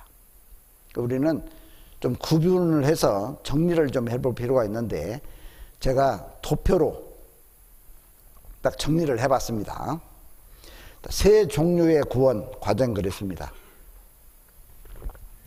간단하게 이야기하면 3단계 구원, 그렇게 이야기해도 맞을 거예요. 자, 영혼이 구원받는 과정이 단계가 있고, 생활 구원의 단계가 있고, 몸의 구원의 단계가 있다는 거예요. 근데 성경에 영혼 구원과 몸의 구원이라는 말은 있는데 생활 구원이라는 단어는 없어요. 특징이 그렇다 그 말입니다. 또 다른 사람들은 이걸 성품 구원이라 그렇게 표현도 해요. 그리스도인으로 그리스도를 닮아가는 삶, 그런 구원이라 그래서 그렇게 표현한 겁니다. 자, 영혼 구원은 단계가 탄생입니다. 생활 구원은 성장, 몸의 구원은 열매로서 수확되는 단계라는 거죠. 그리고 신학적인 용어는 영혼 구원은 칭의, 의롭다함을 받는 겁니다. 그리고 생활 구원은 성화, 거룩하게 되어가는 과정이죠. 그리고 몸의 구원은 영화, 영화롭게 바뀌는 거예요. 자, 영혼 구원은 표현을 구원을 받았다, 구원을 얻었다 이렇게 표현하고 있다는 것이죠. 그러니까 시제 자체가 과거형이나 과거 완료형으로 되어 있습니다. 그리고 영혼 구원을 받는 방법은 믿음으로 받아요. 믿음으로. 그리고 영혼 구원을 받으면 죄에 대해서는 완전한 그리고 영원한 자유함이 있어요. 왜? 죄가 다 용서가 됐기 때문에 그 죄에 대해서는 더 이상 심판이 없다 이렇게 되는 겁니다. 죄에 대한 자유함, 심판에 대한 자유함이 있다는 거죠. 그리고 시제는 과거형으로 되어 있는 거예요. 자, 성경에 이런 말씀들이 해당됩니다. 너희가 그 은혜를 인하여 믿음으로 말미암아 구원을 얻었나니, 얻을 것이다가 아니죠. 이미 얻었는데 이 구원은 생활 구원이란, 영혼 구원이라는 겁니다. 이것이 너희에게서 난 것이 아니와 하나님의 선물이라. 믿음으로 말미암아서 구원을 얻었다는 거예요. 베드로전서 1장에는 예수를 너희가 보지 못하였으나 사랑하는도다. 이제도 보지 못하나 믿고 말할 수 없는 영광스러운 즐거움으로 기뻐하니 믿음의 결국 곧 영혼의 구원을 받음이라. 자, 믿음의 결국 받는 구원이 영혼 구원이라는 거예요. 하나님의 자녀로 탄생하는 거죠. 그리고 생활 구원이 있는데 생활 구원은 표현 자체가 구원을 이루라 이렇게 표현하고 있다는 거예요. 현재형으로 되어 있는 겁니다. 그리고 방법은 성령의 인도함으로 자기 노력, 자기 열심이 아닙니다. 성령을 쫓아서 구원을 이루어가는 삶을 산다는 것이죠. 그리고 죄에 대해서는 그 죄의 세력을 싸워서 극복하는 과정인 거예요. 마귀는 계속해서 죄로 우리를 유혹합니다. 그리고 그리스도인으로서 합당치 못하게 더 이상 역사하지 못하도록 패배자를 만들려고 하는 거예요. 그러니까 그 죄와 싸우는 거예요. 죄의 세력과. 그리고 시제는 현재형으로 되어 있습니다. 빌립보서 2장 12절에 그러므로 나의 사랑하는 자들아 너희가 나 있을 때뿐 아니라 더욱 지금 나 없을 때에도 항상 복종하여 두렵고 떨림으로 너희 구원을 이루라. 이렇게 표현된 구원을 이루라. 현재형으로 되어 있습니다. 그러니까 이 성경 말씀을 오해해서 이 구원은 한 번으로 안 되는 거야. 천국 가려면 계속 구원을 이루어 가야 되는 거야. 그렇게 잘못 이해하는 사람들이 생겼다는 거예요. 천국 가는 것은 영혼 구원받은 사실 때문에 천국 가는 겁니다. 그런데 이 구원을 이루라는 것은 그 구원을 소유한 사람이 그 구원이 실제 삶 속에서 입증되는 삶을 살아라는 거예요. 그래서 영어 성경을 보면 아주 명확하게 알 수 있어요. 명확하게. 그래서 제가 그 밑에 영어 성경도 띄웠습니다. work out, 성취하다 그런 뜻입니다. 이룩하다 그런 뜻이에요. your own salvation. 네가 소유하고 있는 구원을 work out, 성취하라는 거예요. 새로 구원을 받으라는 말이 아닙니다. 이미 구원이 이루어졌는데 그 구원을 실제 삶 속에서 입증하고 살아라는 거예요. 성취하고 살아라는 거예요. 그런데 그렇게 구원을 이루어가는 방법이 두 가지가 기록되어 있죠. 첫 번째, 항상 복종하여. 뭘 복종해야 될까요? 첫 번째는 하나님의 말씀에 절대적으로 복종을 해야 됩니다. 그런데 많은 사람들이 하나님의 말씀을요 가려서 새겨요. 자기에게 좋은 말씀은 받아들이고 쓰고 아픈 말씀은 딱 벼태버려요. 그러면 안 됩니다. 하나님의 말씀은 어떠한 말씀이든지 오류가 없기 때문에 모든 말씀을 다 받아들이고 심지어는 그 말씀을 이루어 살아가는데 내게 손해가 된다 할지라도 그 말씀대로 해야 되는 거예요. 그럼 하나님은 결국은 복을 주십니다. 그런데 그 옛날 이스라엘의 종교가들처럼 하루살이는 걸러내고 하찮다고 생각하는 것은 걸러내버려요. 그리고 약대는 삼킨다는 말씀처럼 자기에게 중요하고 유익하다는 것만 받아들여. 그러면 안 됩니다. 하나님의 말씀은 1.1핵이라도 떨어지지 않고 다 이룬다고 말씀했기 때문에 그 말씀이 나를 정말로 아프게 한다 할지라도 수용할 줄 알아야 돼요. 그리고 순종해야 됩니다. 예수님은 아버지여 할만하시거든 이 잔을 내게에서 지나가게 하옵소서. 그러나 내 뜻대로 마옵시고 아버지의 뜻대로 되기를 원하나이다. 하나님의 뜻 앞에서 절대적으로 굴복했잖아요. 우리도 하나님 말씀 앞에서는 절대적으로 복종을 해야 됩니다. 그래야 구원을 이루어가는 삶이 되는 거예요. 그래야 자기의 삶 속에서 죄를 멀리할 수 있는 거예요. 그런데 그것을 가려 그러면 안 된다 그 말입니다. 그리고 두 번째로 복종해야 될 게 뭘까요? 첫 번째가 말씀이고 두 번째는 교회 앞에는 하나님께서 세우신 직분이라고 하는 것이 있습니다. 그 직분 앞에서 복종을 해야 됩니다. 구역장이 배운 것도 없고 세상적으로 형편도 별것 없다고 해서 무시하면 안 됩니다. 구역 모임할 때는 구역장이 제일 어른이에요.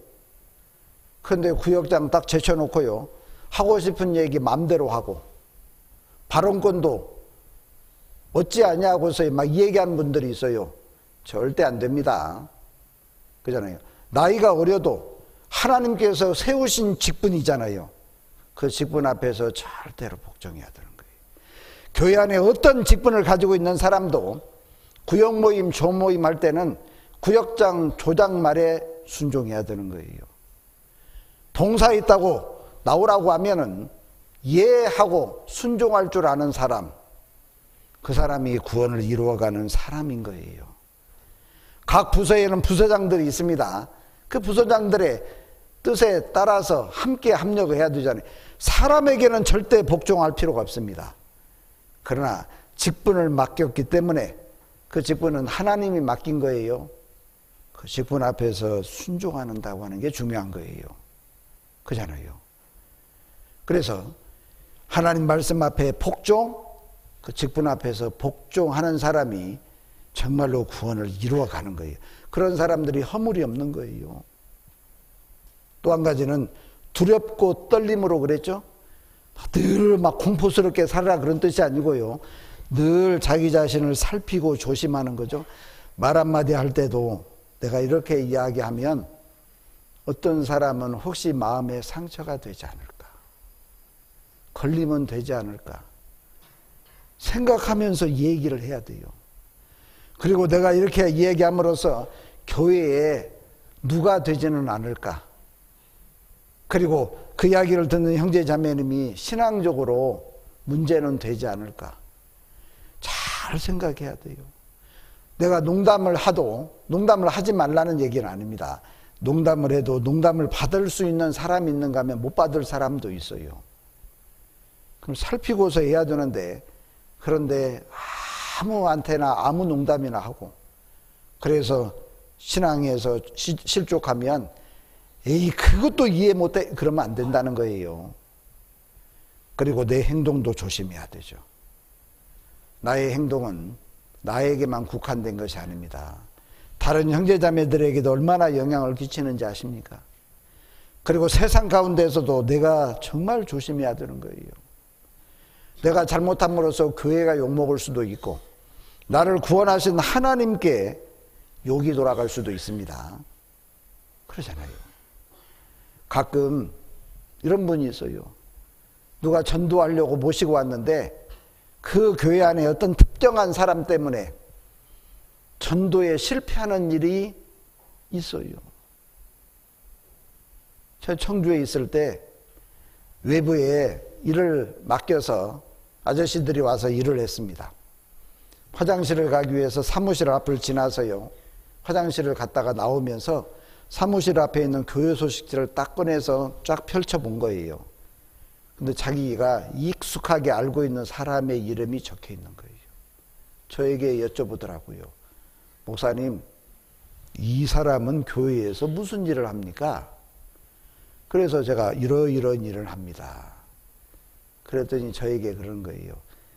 이런 사람도 교회에서는 그런 일을 하는군요. 제가 얼굴이 뜨거워졌습니다. 사회에서 평판이 안 좋은 거예요. 그 사람 마음속에 무슨 생각을 할까요? 하나님이 경외가 되겠까요? 하나님을 무시하는 마음이 생기겠죠. 우리 정말 조심해야 됩니다. 교회 안에서도 말과 행동 조심해야 됩니다. 세상 가운데에서는 더욱 그렇습니다. 옛날에 서울중앙교회에 어떤 형제님이 서로 교회당 안에서 마주보고 낯뜨거웠던 사건이 있습니다. 이유는 그날 그분들이 처음 만났는데, 사실은 처음이 아니죠. 길거리에서 한번 만났어요. 자동차끼리 키스를 했어요. 자기들끼리 좋아서. 그리고 삿대지르고 싸운 거예요. 그리고 교회에서 딱 봤는데 길에서 만난 사람인 거예요. 얼마나 민망하겠습니까? 그래도 형제끼리니까 그래도 다행이죠. 근데 한 사람이 구원 안 받아서 누가 전도해서 왔는데 딱 그 사람이면 어떻게 할까요? 두 말도 안 하고 갈 거예요. 제가 성남에서 그렇게 겪은 분이 있는데 아직도 그분이 구원을 못 받았다는 얘기를 지난 6월 6일 학예수양의 준비총회에서 제가 들었어요. 그 언니에게서요.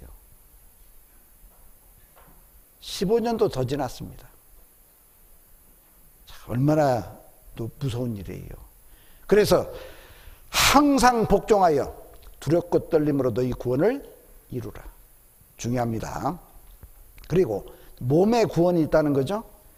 열매로 하나님 나라에 들어가는데 그것은 구원을 기다리라 이렇게 표현되어 있어요. 미래형으로 되어 있죠. 그리고 몸의 구원을 받는 방법은 예수님이 재림함으로써 저절로 됩니다. 저절로요. 예수님 재림하면 한 알갱이도 떨어뜨리지 않고 다 취해가 버리니까 저절로 되는 거예요. 그렇죠? 그리고 죄에 대해서는 이제는 죄로부터 완전한 자유, 영혼 구원은 죄의 심판에서부터 영원한 자유고, 그리고 몸의 구원, 하나님 나라에 가면 천국은 죄라고 하는 것이 눈곱만큼도 없는 것이니까 죄에 대해서 완전한 자유. 그때는 죄 안 지으려고 애쓸 필요가 없어요. 왜? 죄가 없는 것이니까. 그리고 이것은 미래형으로 되어 있다는 것입니다. 그러니까요, 우리가 성경을 읽으면서 시제를 가지고서 판단해 보면 이것이 영혼 구원에 해당되는 말씀인지, 생활 구원, 성품 구원에 해당되는 말씀인지, 아니면 몸의 구원에 해당되는 말씀인지 알 수가 있겠죠. 로마서 13장 11절에 또한 너희가 이 시기를 알거니와 자다가 깰 때가 벌써 되었으니 이는 이제 우리의 구원이 처음 믿을 때보다 가까웠습니다. 앞으로 있을 구원이라는 거죠. 빌립보서 3장에서는 오직 우리의 시민권은 하늘에 있는지라 거기로서 구원하는 자 곧 주 예수 그리스도를 기다리노니 그가 만물을 자기에게 복종케 하실 수 있는 자의 역사로 우리의 낮은 몸을 자기 영광의 몸의 형체와 같이 변케 하시리라. 몸의 구원이죠. 영화다 그 말입니다. 그러니까 이 세 가지의 구원을 우리가 성경을 읽으면서 구분을 할 수 있어야 됩니다. 우리는 영혼 구원을 받은 사람이고 지금 구원을 이루어가는 삶 속에서 입증해가는 삶을 사는 거예요. 그리고 그렇게 구원을 이루어가려면 어떻게 해야 되느냐? 아주 중요한 신앙의 4가지가 있는데 첫 번째 말씀, 아까도 말씀드렸습니다. 두 번째는 기도입니다. 세 번째는 교제인 거예요. 그리고 네 번째가 전도인데 이 4가지는 마치 자동차의 바퀴처럼 균형 있는 삶을 살아야 되는 거예요. 근데 그 중에서 저는 첫 번째로 꼽으라면 교제를 꼽습니다. 왜? 교제 가운데 있으면 말씀은 절로 공급됩니다. 교제 가운데 있으면 기도의 제목들이 자꾸 만들어져요. 왜? 형제자매들의 감정도 들어보고 형편도 그리고 보면서 내가 기도해 줘야 되겠다. 기도 제목이 생기죠. 그리고 교회 안에 많은 일들이 있기 때문에 그런 일에 내가 기도로 동참을 하게 되는 거예요. 기도할 수 있는 거리들이 생기는 거예요. 교제 안에 있으면은요. 교제 밖에 있으면 겨우 자기와 자기 가족 것 외에는 기도할 거리가 없어요. 그러죠? 그리고 전도도 교제 안에 있으면 저절로 됩니다.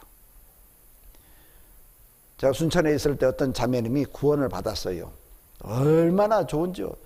자기 친정어머니한테 전도하겠다고 조모임 때 간증을 한 거예요. 그러니까 자매님들이 그래요 자매님 우리 같이 전도합시다. 그랬더니 자매님이 하시는 말씀이 우리 친정어머니는 나한테 코 꼈다는 거예요. 왜? 용돈도 보내주고 그리고 친정어머니가 아버지가 안 계시기 때문에 이 딸을 의지를 많이 해요. 그러니까 내가 얘기하면 우리 친정어머니는 그냥 쉽게 구원받는다는 거예요. 근데 웬걸? 2년이 지나도 구원을 못 받아. 그러니까 나중에는 조모임에서 제가 2년 동안 해봤더니 전도 안 된다고. 자매님들 좀 도와주세요. 그래요. 우리 같이 기도하면서 전도해 봅시다. 그 다음 달 구원받아 버렸습니다. 무슨 차이예요? 교제 안에서 형제자매님들과 함께 전도가 되는 거예요. 내가 교제 밖에 있으면서 내 사랑하는 가족들 그리고 친구과 이웃들에게 전도될 거냐? 안 됩니다. 전도는 자기 의지대로 되는 게 아니고 교회의 힘으로 전도된다는 거 아십니까? 그잖아요. 그러니까요. 교제 안에 있으면 말씀의 공급도 절로 됩니다. 기도의 제목도 많아집니다. 전도도 잘 되도록 돼 있어요. 그래서 예수님 말씀하셨죠. 내 안에 거하라.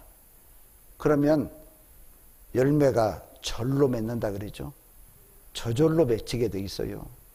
하나님이 열매 맺도록 도와주시는 거. 물론 그 열매가 구원의 열매만이 아니죠. 많은 신앙의 열매들도 맺혀요. 온유하기도 하고 겸손해지기도 하고 그리고 오래 참을 수 있는 인내도 생기고 다 열매입니다. 그런 열매가 맺어지게 돼 있는 교제 밖에 있으면 아무것도 아닙니다. 그래서 목숨 걸고 교제 가운데 붙어 있어야 되는 거예요. 절대로 떨어지면 안 되는 거예요. 교제 떨어지면 죽는다고 생각하면 틀림없어요. 예를 들면 홍수가 나서요. 떠내려가다가요. 나뭇가지 하나 붙잡았어요. 나뭇가지 놓치면 죽죠? 그러니까 막 애착같이 하고 악착같이 붙잡고 있잖아요. 그래야 구조가 될 수 있는 가능성이 있으니까 마치 교제에 붙어 있는 것은 그와 같은 절박함이 우리에게 필요해요. 형제자매들 때문에 상처 입어서 떠나고 형제자매들이 하는 일이 마음에 안 들어서 떠나고 그리고 혹시 교회가 하는 일이 내 생각과 틀리다고 해서 떠나는 사람 그거는 자기 소욕을 쫓은 사람이고 잠언 18장 1절에 있는 것처럼 온갖 참 지혜를 배척하는 사람인 거예요. 우리말로 하면 발로 걷어차는 사람이다 그 말입니다. 그런 일이 혹시 있어도 그래도 내가 있어야 될 자리 다 고수하고 지키고 있어야 됩니다. 그러면 하나님은 시간이 흘러가면서 다 해결해 줘요. 하나님은 나중에 다 결말을 보게 해주셔요. 그래서 이런 일이 있었구나. 이것이 꼭 필요했구나. 그때 알게 된다 그 말입니다. 꼭 그렇게 우리가 신앙생활을 했으면 좋겠습니다. 그러면 내 삶 속에서요. 죄가 자꾸 멀어지게 되고 그리고 하나님께 징계받는 횟수도 줄고 강도도 약해져요. 그리고 하나님 앞에 나중에 칭찬과 존귀와 영광을 얻게 되는 것입니다. 그리고 그날 애썼다.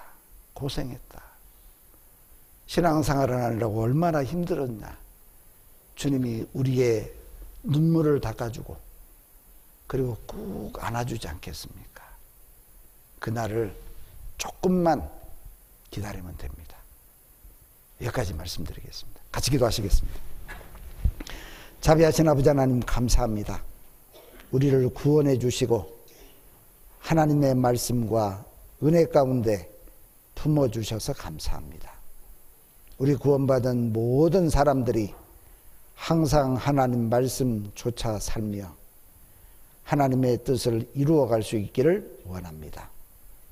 우리 노원 지역에 구원받은 귀한 권속들, 주님 만나는 그날 칭찬과 존귀와 영광을 얻기에 조금도 부족함 없도록 구원을 이루어가는 귀한 삶이 되기를 원합니다. 교회 앞에 계획되어 있는 모든 일 앞에 함께 참여하며 또 주님께서 명하신 명을 쫓아 묵묵히 순종하는 귀한 삶이 되기를 원합니다. 한 주간 귀한 말씀 함께 배우며 전할 수 있도록 기회를 허락하신 하나님께 감사하고 영광을 돌리면서 예수님의 이름으로 기도드립니다. 아멘.